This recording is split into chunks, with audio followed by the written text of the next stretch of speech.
Hello മക്കളെ, ഇന്ന് ഞാനൊരു സാമ്പാർ ഉണ്ടാക്കിയാലോ.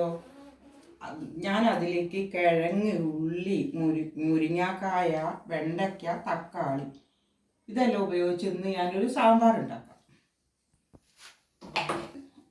കഴുകി കൊണ്ടുവന്ന് വെച്ചിട്ടുണ്ട്. ഇതൊന്ന് വേവിച്ചെടുക്കട്ടെ.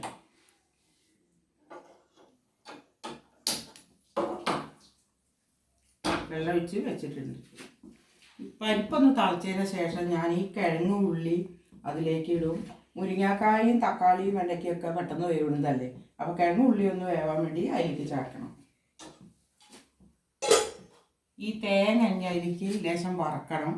അതിലേക്ക് ഞാൻ ഉലുവയും കായും ലേശം കൂട്ടട്ടെ. പിന്നെ ഈ വെളുത്തുള്ളി, ചുവന്നുള്ളി, തേങ്ങയും കറിവേപ്പിൻ്റെ ഇലയൊക്കെ ഇട്ട് നന്നായി നമുക്ക് ഒന്ന് വറുത്തെടുക്കാം.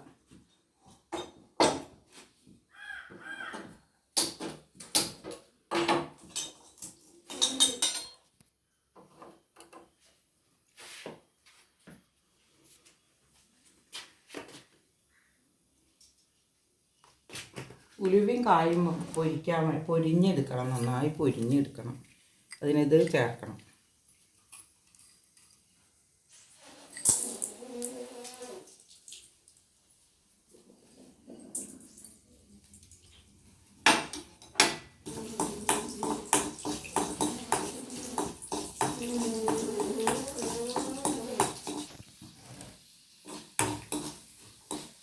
ഇത് മൂത്ത് വരുമ്പോൾ നമുക്ക് ആ തേങ്ങ അതിലിടണം. മൂത്ത് വരുന്നുള്ളൂ. ഇനി ഈ തേങ്ങയും വെളുത്തുള്ളി, ചുവന്നുള്ളി ഇതിലിട്ട് കൊടുക്കാം. വറുത്തെടുക്കട്ടെ കേട്ടോ.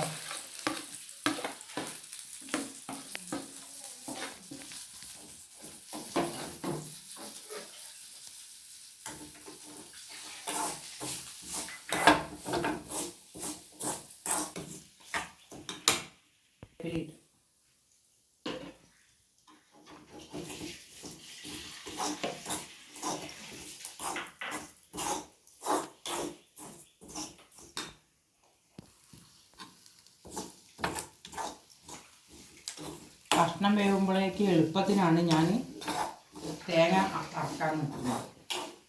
വേഗം വറുത്ത് കിട്ടട്ടെ വിചാരിക്കും.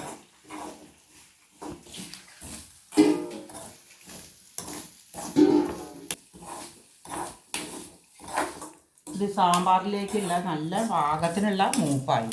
ഇനി അത് വാങ്ങി ഒഴിക്കാം നമുക്കൊരു പാത്രത്തിലേക്ക്.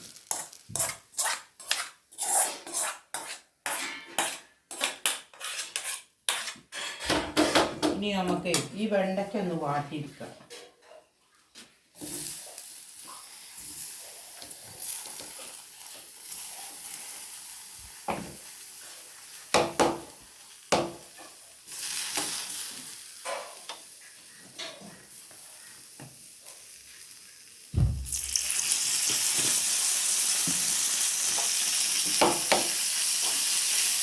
വെണ്ടയ്ക്ക വാട്ടാണെങ്കിൽ ഇതിനൊരു കൊഴുപ്പ് ഉണ്ടായിരിക്കും. അപ്പോൾ വെണ്ടയ്ക്ക നമ്മളിപ്പോൾ പതുക്കെ ഒന്ന് വാട്ടിയിരിക്കുക. പരിപ്പ് നന്നായി തിളച്ചു. അതിലേക്ക് ഈ കിഴങ്ങുകളൊക്കെ ഇടാം.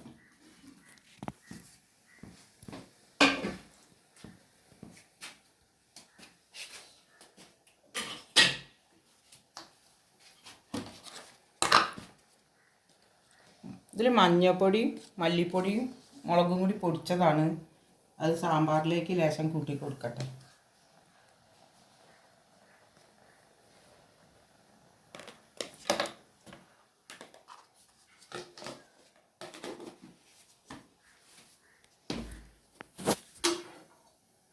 പരിപ്പ് നല്ലപോലെ വേവണം, അപ്പോൾ നമുക്ക് ഉപ്പിടാൻ പറ്റുള്ളൂ.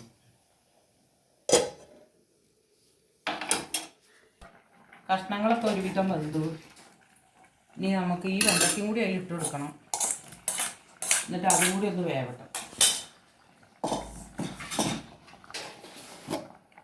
ഉപ്പിട്ട് കൊടുക്കട്ടെ.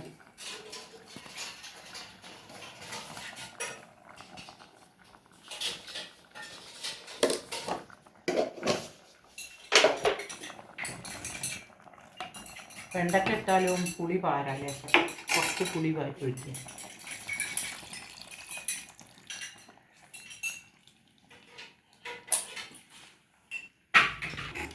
നന്നായി കിടന്ന് വേവട്ടെ.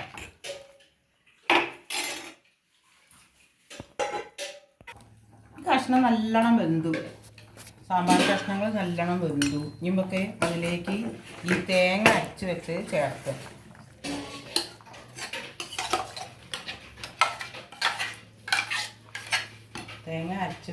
ചേർക്കട്ടോ.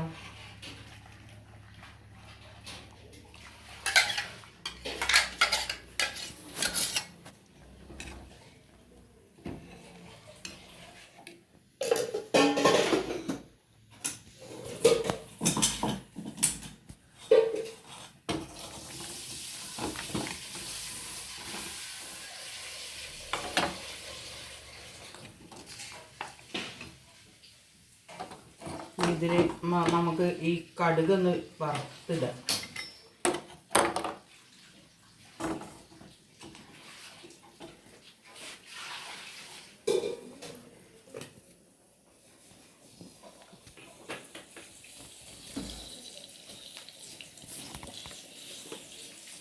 നമുക്ക് ഈ വറ്റൽമുളകും കടുകും കരിവേപ്പിൻ്റെ ഇട്ടൊന്ന് വറക്കാം.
അപ്പം സാമ്പാർ റെഡിയായി. സൂപ്പർ സാമ്പാർ,